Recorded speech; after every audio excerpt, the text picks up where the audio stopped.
આ મામલો એવો છે કે દાહોદ જિલ્લો જે છે એ મધ્યપ્રદેશ અને રાજસ્થાનને સીમાને અડીને આવેલો વિસ્તાર, જેથી નાયબ પોલીસ મહાનિરીક્ષક શ્રી ગિરી ચૌધરી સાહેબને નાઓની સૂચનાથી અને પોલીસ અધિક્ષક શ્રી નાઓએ પ્રોહિબિશન ઉપર ખાસ નિયંત્રણ રાખવા માટે સૂચના આપેલી, જે અનુસંધાને પોલીસ ઇન્સ્પેક્ટર શ્રી ડીએમ ઢેઓલ તેમજ એલસીબીનો સ્ટાફ સાગટાળા પોસ્ટ વિસ્તારમાં પેટ્રોલિંગમાં હતો. તે દરમિયાનમાં બાતમી મળી કે કહેવાતી કુતરિયા ગેંગના સભ્યો 15 થી 20 જેટલી બાઇક લઈ અને કઠીવાડાથી બાઇક ઉપર દારૂ લઈને આવનાર છે.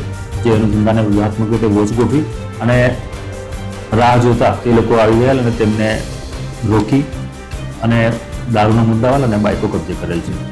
પ્રોહિબિશનનો મુદ્દામાલ આમાં 2,97,000 રૂપિયાની આસપાસનો પકડાયેલો છે અને કુલ 17 મોટરસાઇકલ પકડાયેલા છે. 17 મોટરસાઇકલોની અને બધી કિંમત થઈ અને કુલ મુદ્દામાલ 8,22,000 જેટલો પકડાયેલો છે. અને આ તમામ બાઇકોના માલિકો વિશે તપાસ કરવાનું ચાલુ છે.